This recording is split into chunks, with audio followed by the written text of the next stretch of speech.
thank you so much. I'd like to call out 70 of these names. It's fun to see people that we know, and we appreciate you coming back.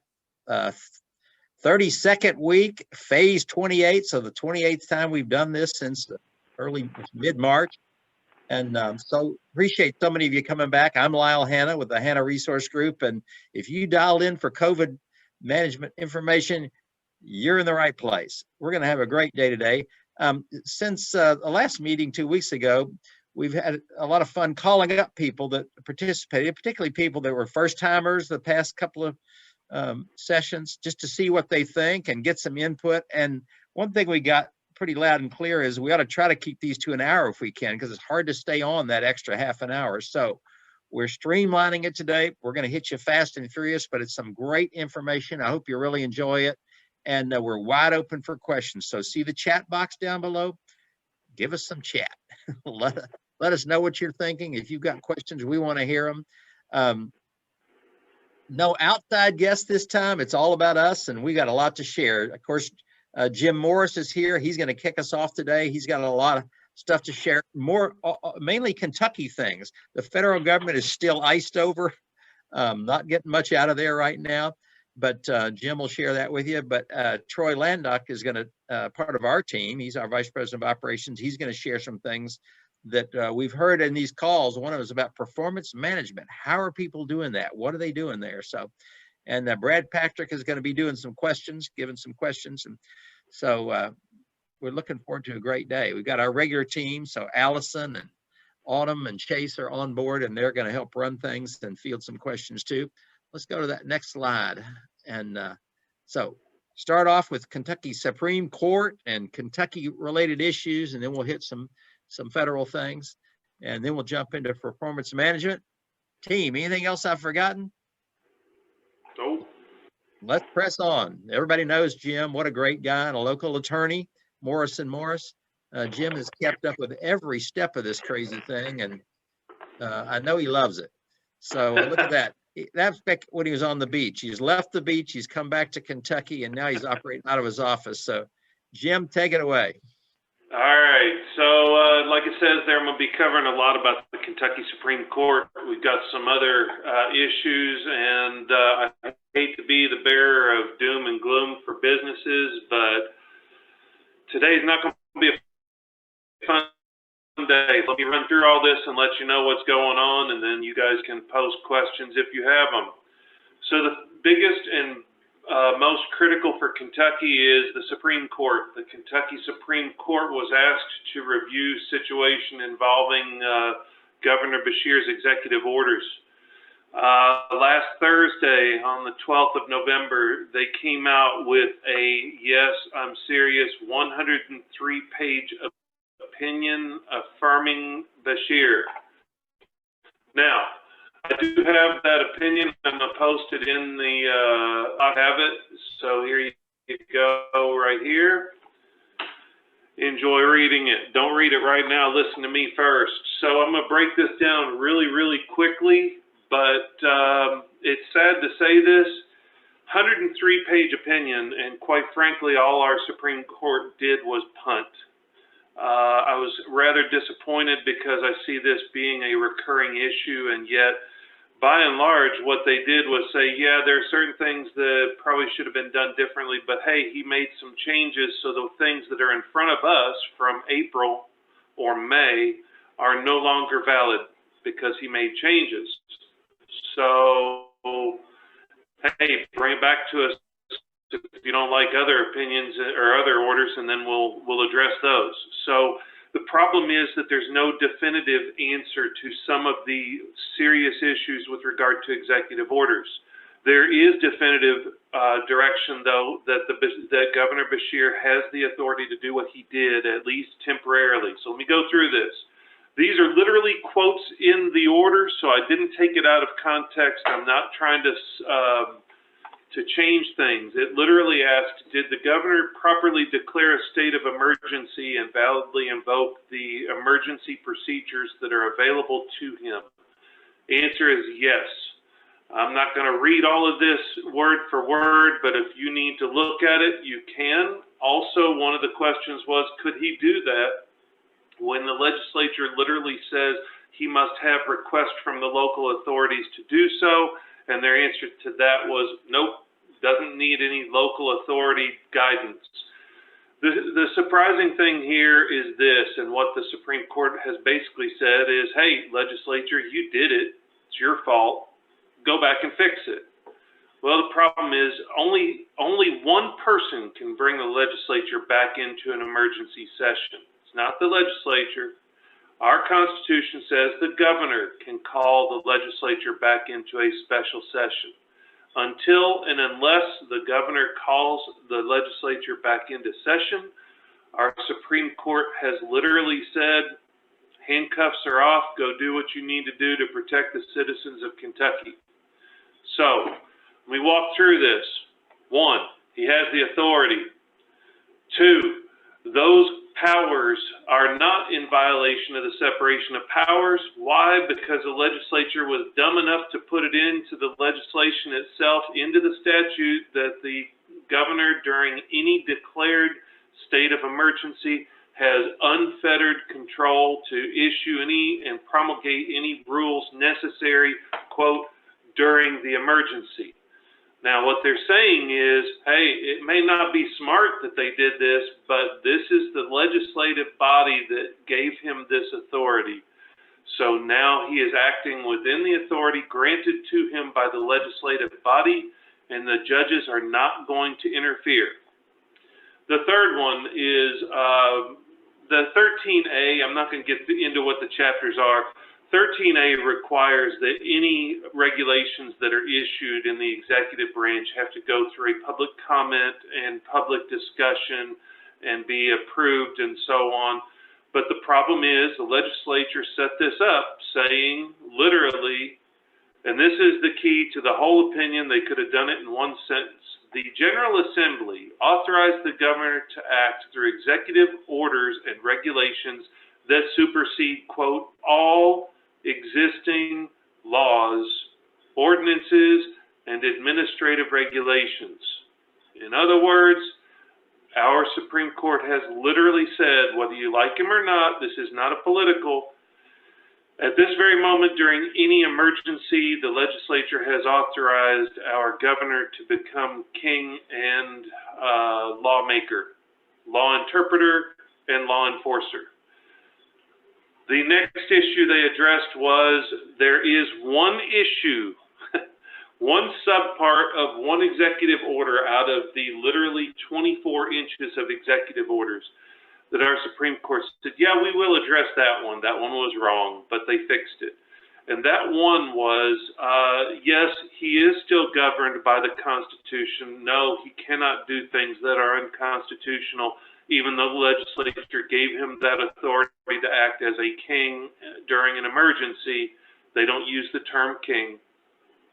But in one small subpart of one order regarding social distancing at entertainment venues, it failed to provide an exception for people who already lived together. They said that was unconstitutional. However, they then said doesn't matter because the governor, after the executive orders were challenged, the lower courts unanimously determined that they were unconstitutional. It went up to the Court of Appeals. The Court of Appeals said these are unconstitutional. They changed the executive orders. Our Supreme Court has said, hey, no harm, no foul. He went ahead and changed it, so that's not before us now. The problem with that, they call that moot, meaning it's no longer an issue. They basically skirted the entire challenge in front of them by saying, hey, the governor changed this order after it came out. Yeah, it was a little bit harsh, but that's not really before us because after this he changed. If it's something that's subject to be repeated, then our courts usually weigh in and say, however, in the future, if he were to do this, he needs to be careful and not overstep his bounds. Our Supreme Court said that the individuals in front of them, yep, they had in fact determined or proven harmed. That was I think it's called Little Children, Little Tykes. which was a child care and Garrett Orchards.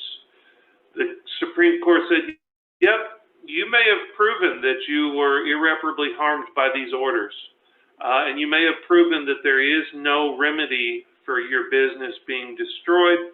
However, we believe the lower courts all erred.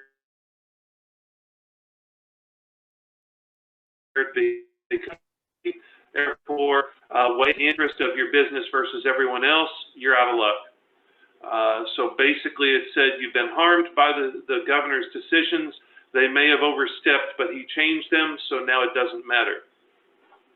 What they did say is, one, this part here, several of the orders and regulations at issue were superseded or changed, rendering some of the challenges moot. So they basically decided not to cover the issue. The last question asked of them was, did the Boone Circuit Court properly issue injunctive relief prohibiting the orders? No. Even though may have established harm, that alone is insufficient to justify an injunction, and they go on to say, because those regulations were directed to the protection of the health and safety of all Kentuckians. The emphasis is in the order, not mine. So what this is not, I want to make sure everybody understands, this is not, and this came straight out of the opinion, the Supreme Court says, this is not a face mask dispute opinion resolution. They are not addressing the face mask dispute. Do they work? Do they not work? Should you wear them? Do you have to wear them? The Supreme Court said we're not weighing in on that. That's not properly before us. They also pointed out that we are not weighing in on the religious discrimination and issues that the federal courts have all shot down all of the executive orders that dealt with, sorry, whoops, I went the wrong way. Give me a second. My pointer went crazy. It does not address at all the religious issues that were addressed in other federal courts. It literally says this is not the same, this is limited, and we are only addressing current issues, not the ones that are mooted, and issues that they believe are only valid to issuing this opinion. It was a unanimous opinion, but it is kind of an empty basket if you really look into what's in it. That's why I put down here, this is the part for everybody to be very concerned about. They punted by pointing out that the governor changed all of these rulings after, or all of the orders after, so it was not something that they're going to address. My fear is the impact on Kentucky businesses and anyone acting in Kentucky is going to be extreme and substantial. So let me give you a little history here. We're going to go very quickly. This was 2 weeks ago when we had our presentation, and I provided to you the color-coded chart. On that date, Gallatin had changed from a green to a yellow. There were several yellows and oranges, and half the state was red or orange. This is the new one. Pay attention. Everything is red. By the way, this morning, this one, Menifee County has changed to orange. Some of the orange changed to red. I didn't have a chance to put it in. Let me go back. 2 weeks ago, now. 2 weeks ago, now. So, the problem is, in Kentucky, they say there are 136,000 cases, 113,000, I'm rounding up, are confirmed. Multiple other probable causes, or probable 658 deaths. Duplicates have been removed. Those duplicates don't count the number of times people are tested on some of this if you read the statistics. But this is the total amount. These are the red zone reduction recommendations. Again, I'm going to move back. Give me just a second to show you this. If you're not in the red, you're one of the few, because we now have, I believe it's over 95 counties that are in the red. The red zone reduction recommendations, these are not mandates yet. The reason why these are not mandates yet is he was waiting for the Supreme Court to tell him he had authority to do what he was doing. That came out Thursday afternoon. He now has the authority. So these are the red zone reductions. For anyone in the red zone, you're supposed to allow the reality is you're supposed to be doing this anyway because he never changed the May 11th, 2020 Healthy at Work. You're supposed to allow all employees to work from home. Non-critical offices are to operate virtually, reduce in-person shopping, order takeout, prioritize business, reschedule, postpone, and cancel public and private events. Don't host or attend gatherings of any size. Avoid non-essential activities and reduce overall activity and contacts. This is what I wanted to break down for you, just some information that I gathered. So this is the critical thing for everybody to see. Ages 0 to 29, we've had a total of 2 deaths out of almost 50,000. That is less than 1/100th of a percent if you break that down. Less than 1/100th. 0 to 39, I didn't break down that figure, but if you go to 0 to 59, we've only had 136 deaths out of 106,000, 105,000, which is 0.13%, less than 1%. The overall death rate is 1.2%. It is serious. However, those are almost all in nursing home and prison facilities. The vast majority of what we're dealing with right now are in those areas. Now, I'm not suggesting everybody live their lives or anything like that. This is a very serious issue, but the reason why I'm breaking this down for you is what I believe is about to happen. The White House has come out. I want to break this down. I've done this every week for you. There's a new one coming out today, but it's too late for me to get it in. Actually, it hasn't come out yet. It comes out around noon. So we're up to 274 cases per 100,000. We were at 173 a month ago. We're still the 21st highest rated state. We're 24th highest rated in the orange zone for test positivity. We were 12th, so we're getting better. This is the thing that's important. According to the National, Kentucky has been stable in new cases and a decrease in test positivity over the past week. It's a little different than the narrative that's being presented on our KY COVID. The reason is, yes, the number of cases are going up, but we are stable versus the number of people who are being tested because of the widespread availability of those tests. Warren was replaced by Kenton as the third. Jefferson and Fayette flipped. Fayette was first, Jefferson was second, Warren was third. Those 3 hotbeds are only 31% of the new cases now instead of 41. What that means is we're starting to spread out, which is what you typically expect. Higher density population areas start out, and then it slowly goes out to the suburbs, and then it goes out to other surrounding counties, and then it spreads the whole state. Right now, this is a week ago, 78% of all counties have a moderate or high. That was 63 a month ago. 32% are in the red. It was 26 a month ago. Now, this is the part where we're seeing a very high death rate, very high positivity rate. 27% of nursing homes now have at least one new resident case. 40% had at least one new staff case, and 8% had at least one new death.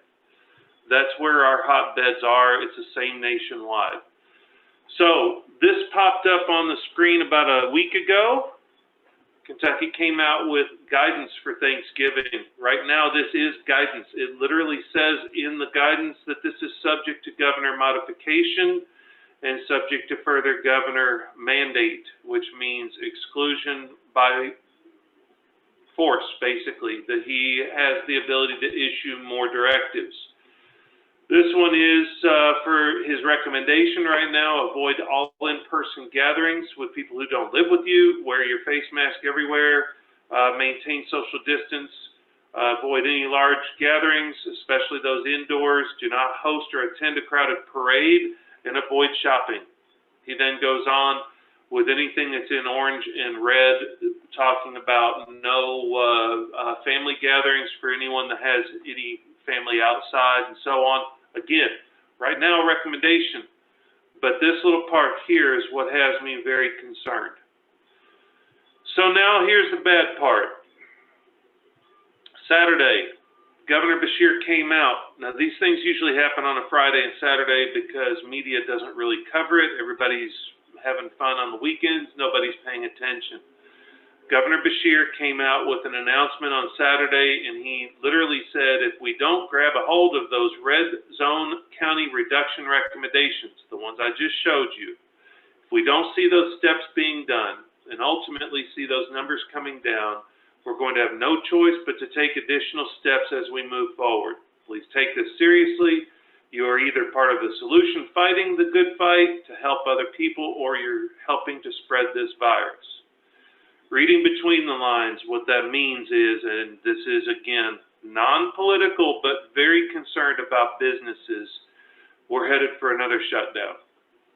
He now has authority from the Supreme Court. He can issue executive orders. He's been approved that this is an emergency. He's acting within the emergency, and he's saving all Kentuckians from this virus. What that means is, my belief is, if you need to get anything done at work, do it this week. I believe you're going to have a posted mandatory shutdown next week because it is Thanksgiving week. He'll do it because it's a shortened week. A lot of people are already on vacation. He's going to use that opportunity to close down every business with the type of restrictions we had in April. Do I have any information that supports that? No, other than the Supreme Court's ruling on the 12th, the comment on the 14th, and our numbers are definitely not going down. They are going up. Now that he's been given the blessing from the Supreme Court, I think you're going to see some rather stringent orders regarding business operations in the next 5 days. So, our positivity rate. If you're listening to the news, you'll hear something around 8.5. I disagree. Why do I disagree? Well, that's my opinion. No, it's not. It's on the Kentucky COVID website. Kentucky COVID website literally says, put it up here, if you want to do your travel advisory, they get their information. This is where you don't go, and it says data provided for all the places where you don't want to go. Johns Hopkins, you click on Johns Hopkins, 44 states are above the recommended positivity, only 8 are below. It's interesting because, again, I don't agree with the positivity rate being used, but the best places to go are New York, District of Columbia, Massachusetts, Connecticut, all the places that are having massive death rates and so on. So I'm a little bit frustrated with that use, but here is on Kentucky's page, 11.38. It was 11.2 yesterday. So if we're going to use Johns Hopkins as our basis, we have to use Johns Hopkins as our basis. We can't bounce around and have our position be where we're at 8% because we have a different way of calculating it, but go to Johns Hopkins for all the rest of the states. So we're at 11.2.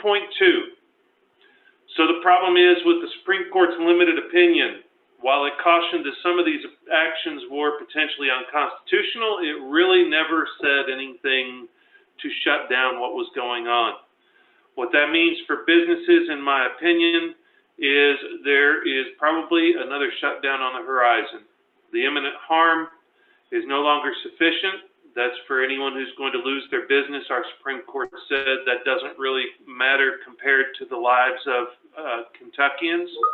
There's no federal monies available to continue to assist Kentucky businesses because there's no, and you're going to see that here in a minute, there is no new COVID-19 relief package. And with colder weather, no sidewalks, no outdoor areas, and more confined locations, and the current spike that we're in, the tea leaves say businesses are in trouble.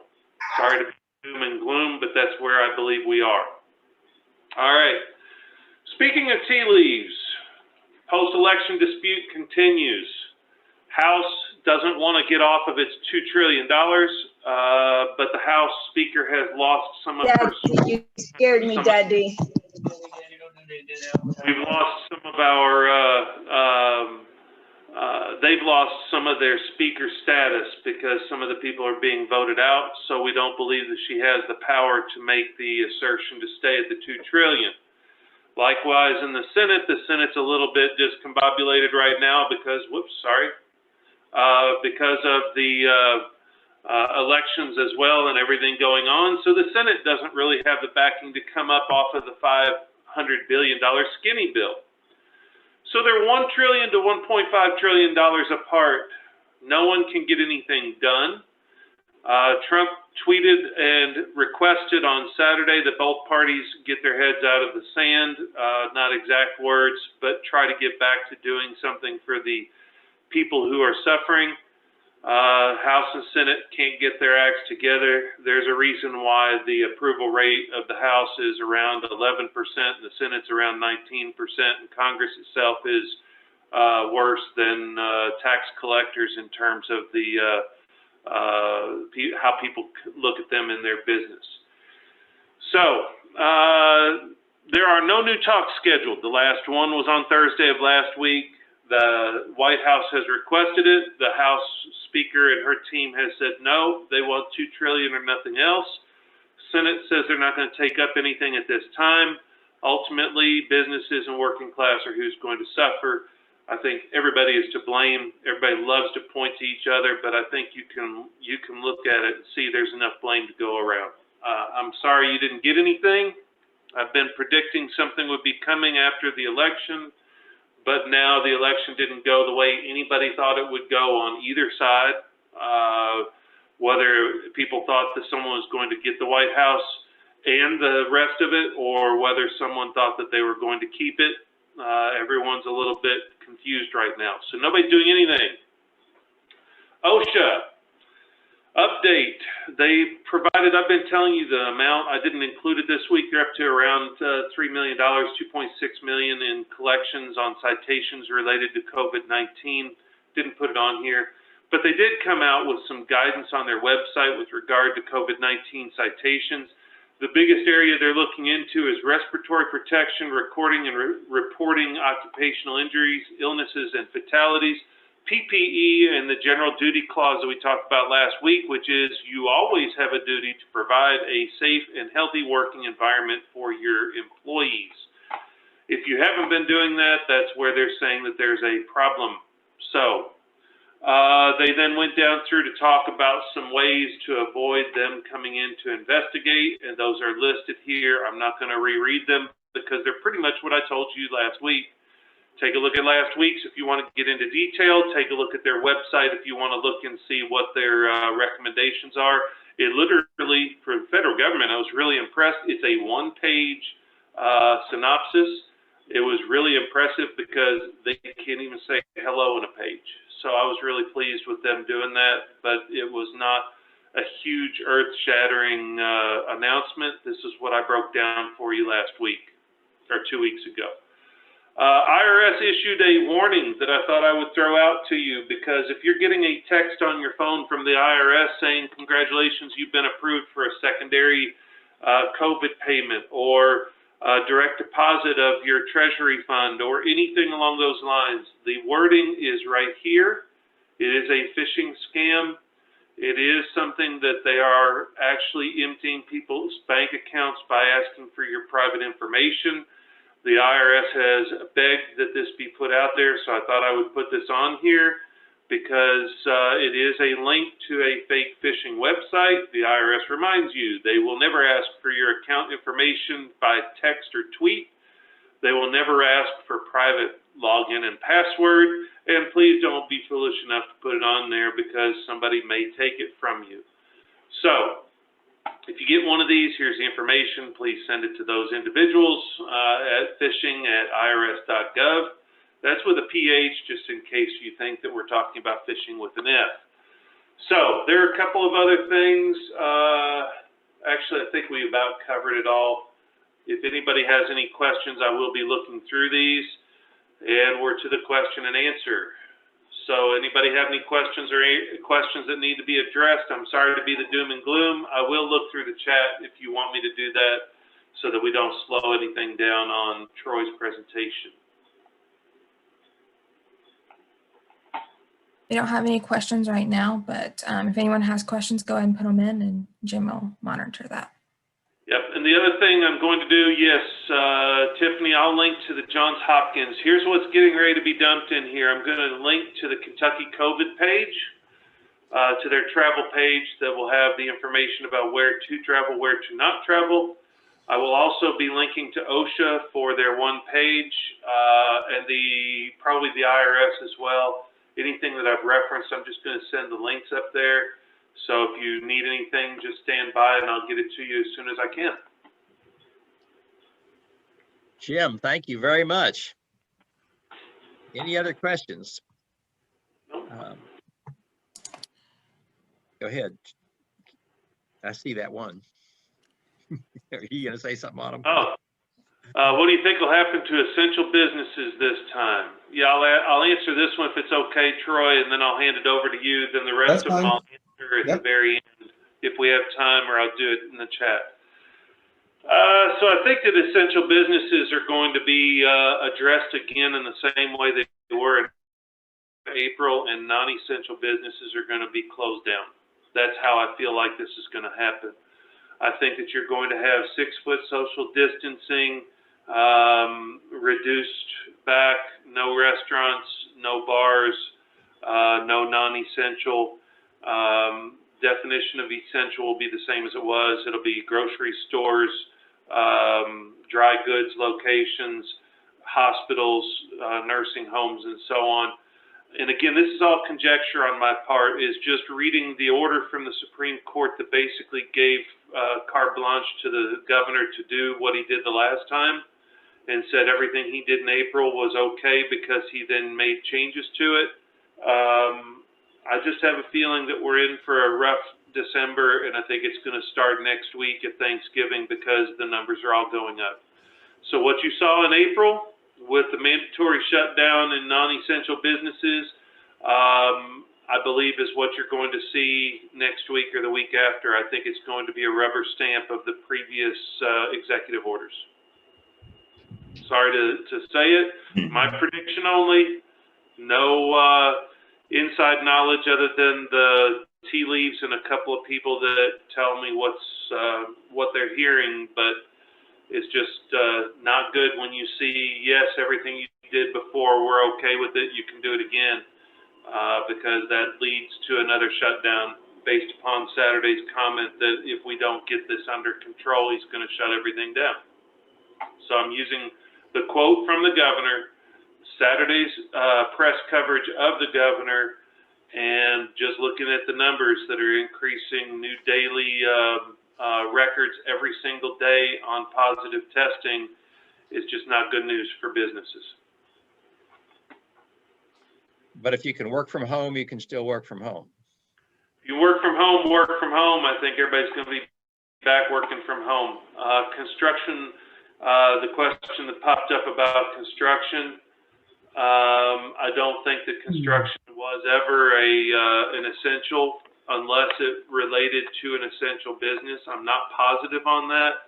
There is a section, and I'll probably answer that here in a little bit, because there's a section on the COVID19.ky.gov website that talks about the different businesses and how to address those. I just don't think that construction was included in that. There were parts of construction that were, for example, if they're building a hospital, if they're working on trying to do something that affects an essential business. But let me qualify that once I'm done here. I'll start pulling that up when I'm doing the links. I'll put some more information in the bottom. In terms of Michigan, the comment that was just made, the problem is Michigan Supreme Court came in and said that she overstepped, so now she's gotten her hand slapped. By them slapping her hand, she basically backed down a little bit. So even though hers are pretty stringent, she doesn't have the full approval of the highest court in the land. Our governor now does, and the legislature can't call itself into session, so nobody can overstep him. Somebody could take it up in front of the Supreme Court again, but you saw it took 4.5 months for the Supreme Court to issue its 103-page ruling. So by the time they rule on it, probably we'll have a vaccine in place. You'll notice one other thing. I didn't cover any of the vaccines today. Didn't go into all of that because I don't know that there's enough information out there about the trial data. I'm not a doctor. I don't want to pretend to be one. There's a lot of confusion about which ones are going to be approved. Pfizer has one. There was one today that had a 95% from, is it Murdoch? I'm sorry, I can't remember the name of it. But there's one today that has a 95% success rate. And I just don't know where any of that's going, so I didn't want to really get into dumping a lot of that in there. It's still early stages. It's usually another year out before we would even get distribution, so I don't know what they're going to do with Operation Warp Speed. So I'll answer the rest in the chat unless we have time at the end. Troy, you're up. Go with it, Lyle. Sorry for the delay. No, good. There's a good question about schools. We'll grab that at the end. Okay. Hey, you guys, you've met Troy if you've been on before, but if you haven't, over 20 years with GE, and he's worked with their healthcare group, their appliance group, their industrial group. He ended up running HR for the GE Capital. We're just delighted as can be to have him with us. After GE, he spent time as the CHRO of ISCO Industries and gave back some serious stuff to our community by running HR for Goodwill Industries for a couple of years. So a lot of talent. And look, when we did these calls, people said, well, what are people doing about performance management? And what are they doing about compensation? So Troy jumped in and talked to people and did some surveying and found out what we're doing about performance management for next year, this year, next year. And in our next time we meet, we're going to give you a real overview of the compensation, what people are paying this year, what are they paying next year, just overview data on local and national. So I think that'll be fun. But Troy, take it away.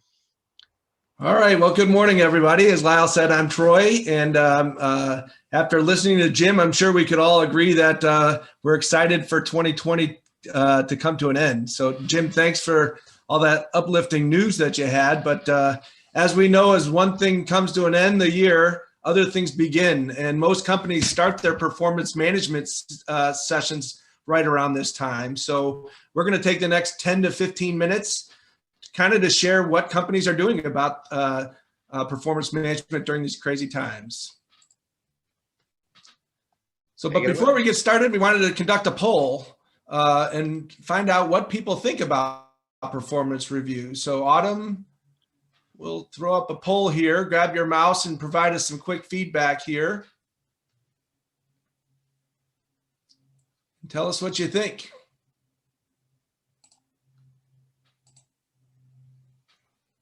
Now, I'm not going to try to influence this, but over the last 20 years I've been doing HR, you know, I've written hundreds of these things. I've reviewed thousands of them. And I can just let you know it's probably not my favorite task either. But I understand the necessity of companies to want to go through this type of stuff. I know there's differencing of opinions, and I'm anxious to see some of the results.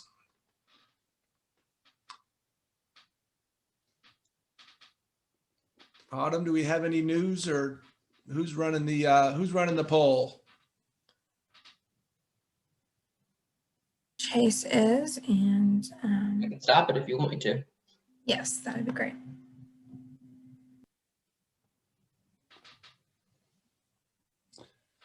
All right. So Hit or miss.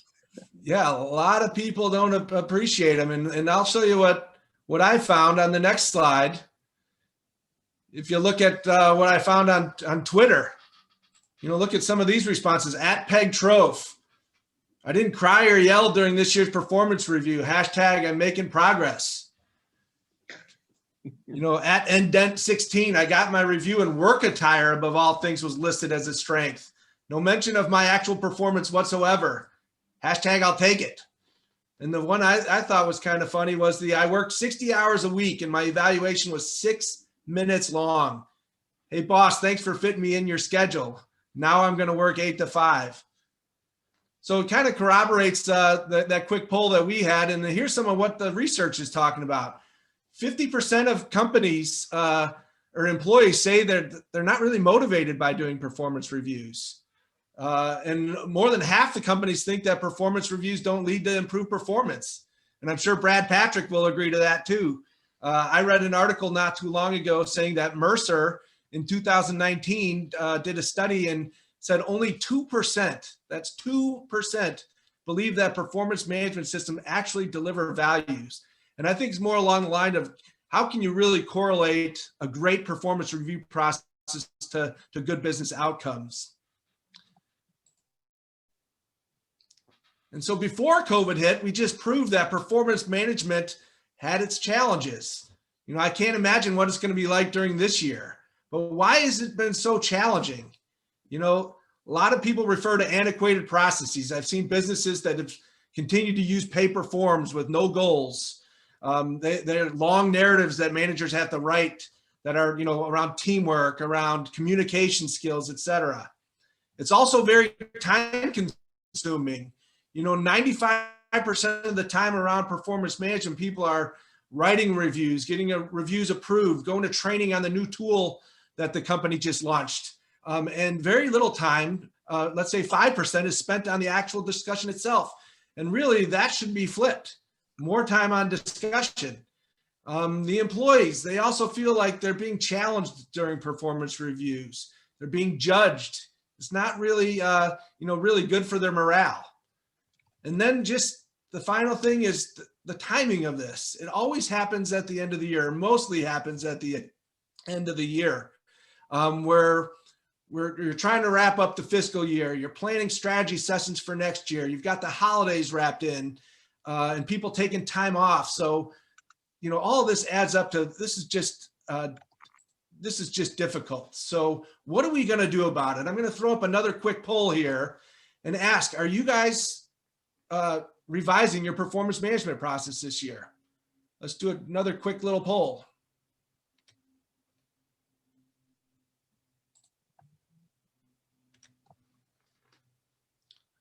All right, we'll give you just a minute or two to quickly answer.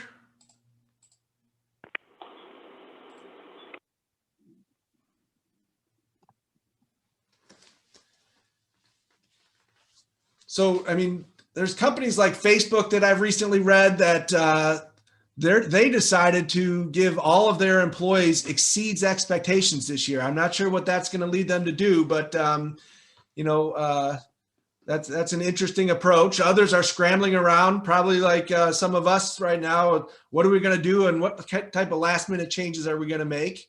Some companies are canceling it altogether. Microsoft, Deloitte, GE. But it shows, the research shows there's about 46% of the companies out there are going to be changing their review process.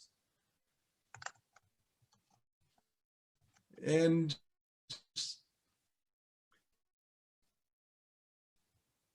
our stats that rate that are that we probably should start to look at what should we be doing differently. So thank you for responding to those couple of poll questions. That's about the extent of the interaction right now, but again, we'll take questions. But I'd hate to be the master of the obvious here, but COVID has disrupted our workplace. You know, the pandemic has created a lot of uncertainty with employees, you know, with reduced hours, adjusted goals, furloughs, layoffs. We see more of this, you know, with Jim's new news, more of this stuff is coming and creating a lot of, you know, anxiety and uncertainty for employees.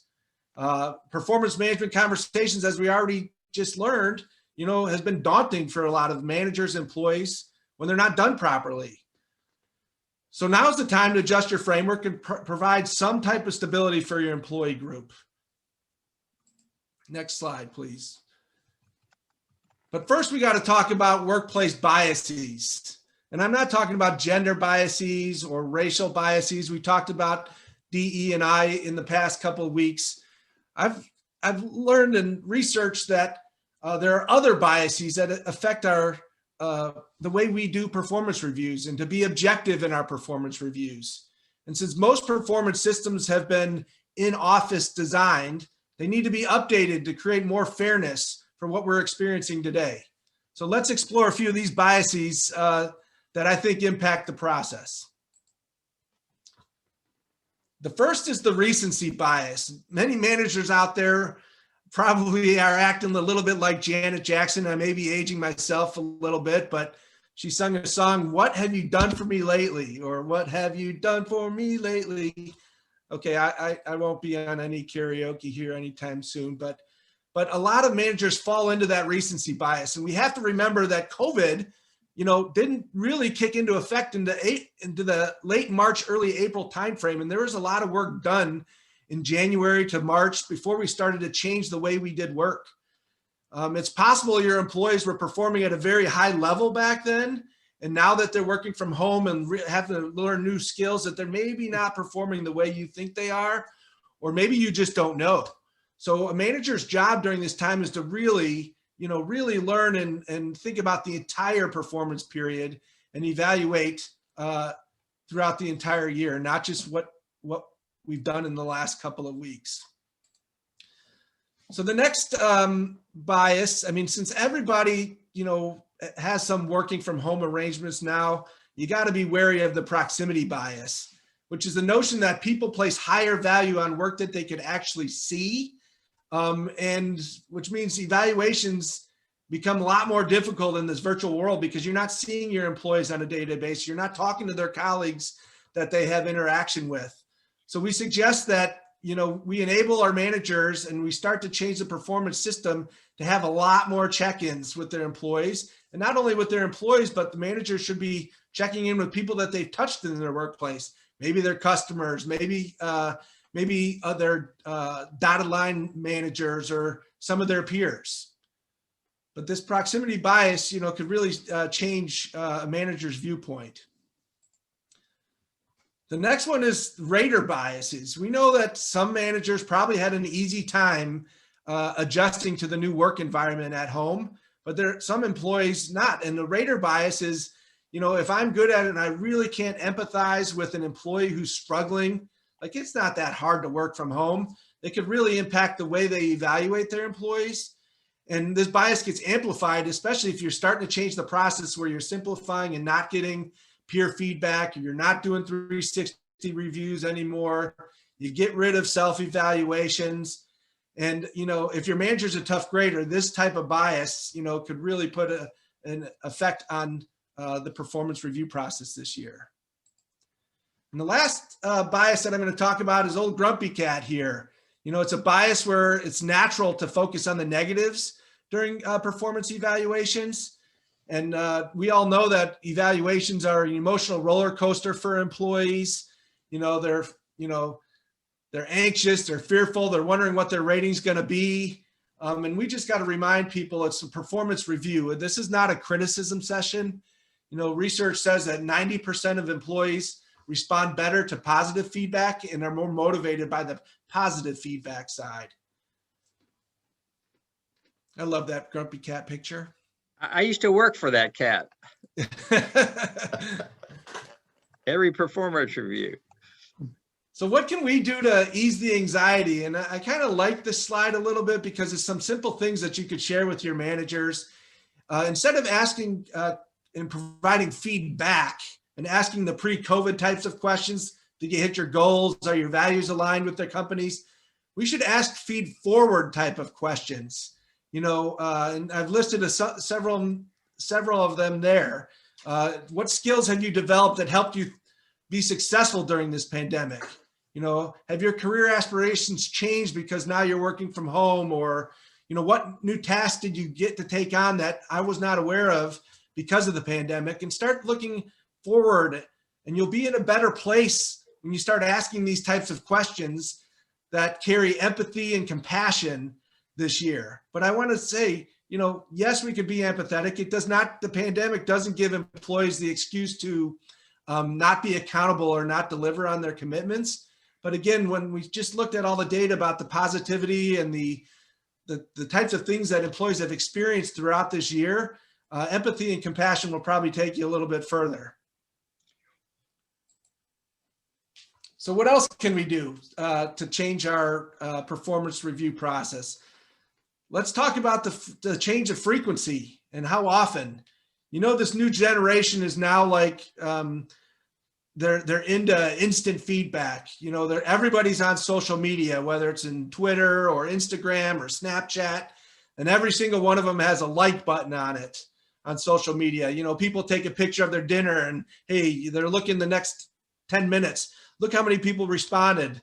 Hey, look at my new outfit. Take a picture of it. You know, or they're doing these poses, or, you know, this generation is into fast feedback. In fact, when they pose, they're more like this in poses. You don't even see their faces half the time, but feedback is a gift for these people. They respond to it, but we can't blame them though. It's not just this generation. It's really every generation. Just think about what's happening with distribution. We used to receive our packages by Pony Express, and then the post office came, and then FedEx came, and UPS, and then Amazon came along. And then Amazon said you could get it faster with Amazon Prime. And then Amazon came along and said, now you can do it even faster with Amazon Now. And someday it's probably going to be Amazon Yesterday. You're going to hit a button and all of a sudden you hear a knock at your door and your package has already arrived. So feedback and frequency is wanted. In fact, you look at the data here, it's 94% of the people don't want to wait for that normal performance management event that happens on an annual basis. We've got to figure out how to get the feedback to the employees even sooner. So here's a slide that just talks about better ways to review, and I'm not going to read this slide, but I'm going to wrap up performance reviews. Obviously, things have to change the environment, but don't stop talking about the needs for higher performance within your organization. Have more meaningful discussions.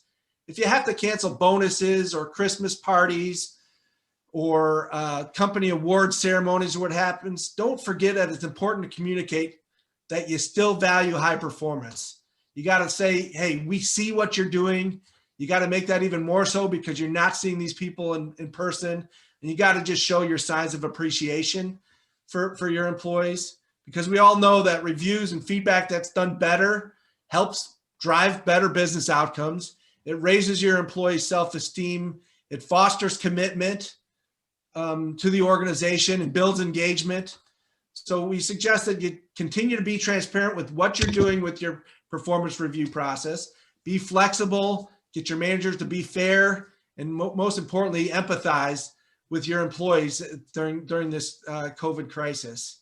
And don't be afraid to change your practices. I mean, create a strategy that's calibrated to this current business environment, and everything should hopefully be better as we turn the new year. And that's all I have, and I'll turn it back to the question and answer sessions. All right, is there something else you want to sing? Because we've gotten some comments on that too. No, good work. I'll show up at the Improv on Thursday nights. Okay. I do have one thing I want to put up on the screen for everybody. First of all, I'm putting the code up on the screen. I'm not going to cover this up, but I do want to add one thing that I didn't have a slide on, but I think is critical. I'll leave it up on the screen at the bottom part. This is, I have one in my family that has not still gotten, one of my children did not get their COVID $1,200 payment. Before we meet again, even if it were next week, there's a deadline of November 21st at 3 p.m. Eastern. If you did not get your economic impact payment of $1,200 from the federal government, even if you did or did not file your federal tax return, you need to be in contact with the IRS because that is the deadline and it will be forfeited. So if you know people who didn't have a tax return that want the $1,200, if you know people who have filed but have been told that they're not entitled, we can't figure out why ours is that way, but I want to put this on the screen so that you know this came off of the IRS as well. I'm going to be putting it into the chat. If this affects you, you know who you are.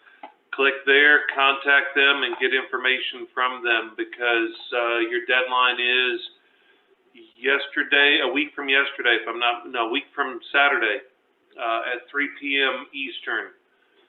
So, Tiffany, to answer your question, if they had any income They're supposed to be getting that, but the rules are set out. We covered it back in March or April about what was and what was not covered.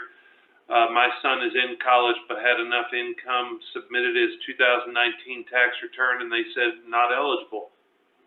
No explanation given. So just contact your IRS by the link. Good luck getting through to them, but you have 5 days from today to get that done. So I wanted to throw that out there because that was a link I meant to talk about earlier. For those that had questions, I have covered most of it in links. I guess I'll throw this up there if you didn't click on the link. This is the Kentucky page that I was talking about in terms of red, yellow, green. The only thing is on this page, they literally say this only applies if the positivity rate is less than 6% on this page, talking about remote learning only for schools. However, the first page does not have any such limitation, and it says no in-person learning can occur. In the event a district reaches red status, they should immediately suspend in-person learning for the following week.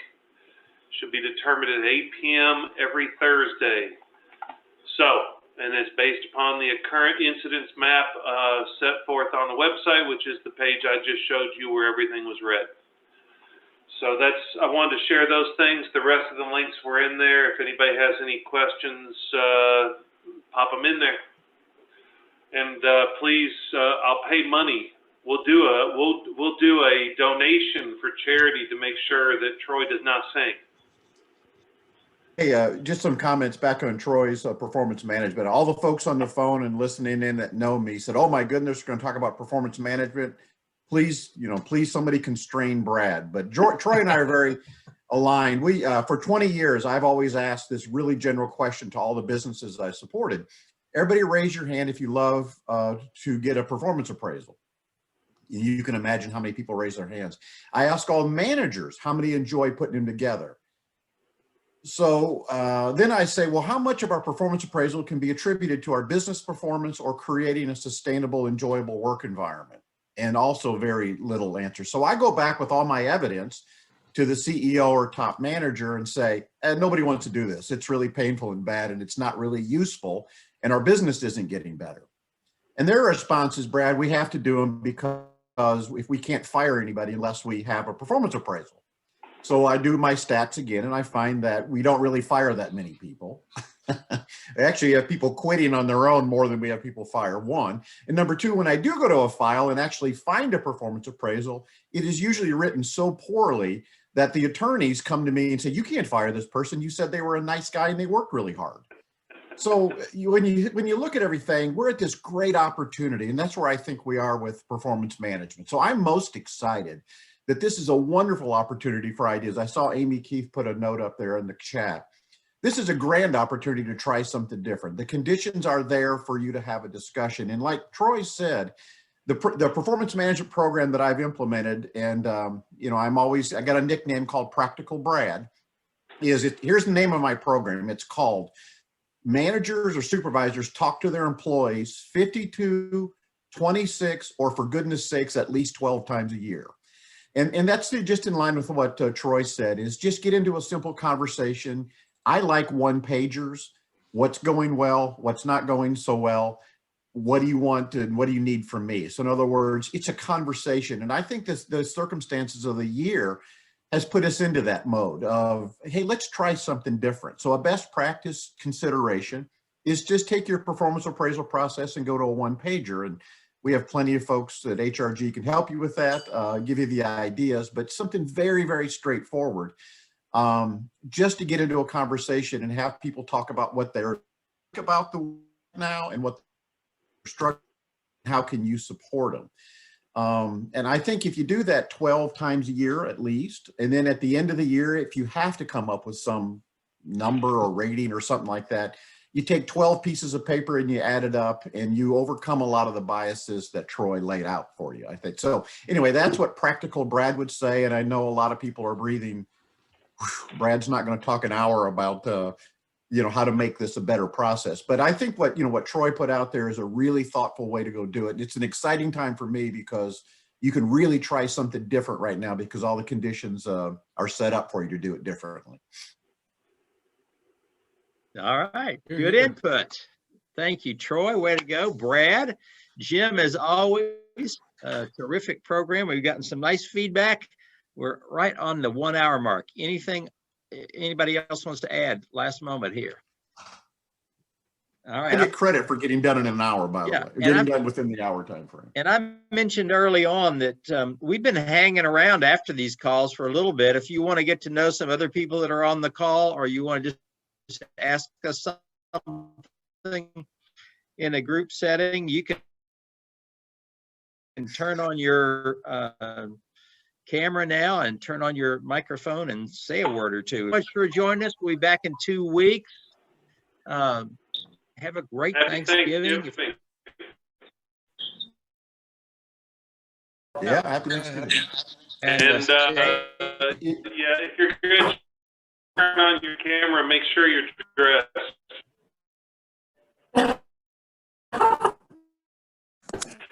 I'm not wearing pants. We don't need Delete this call. Oh, yeah. Good. I just wanted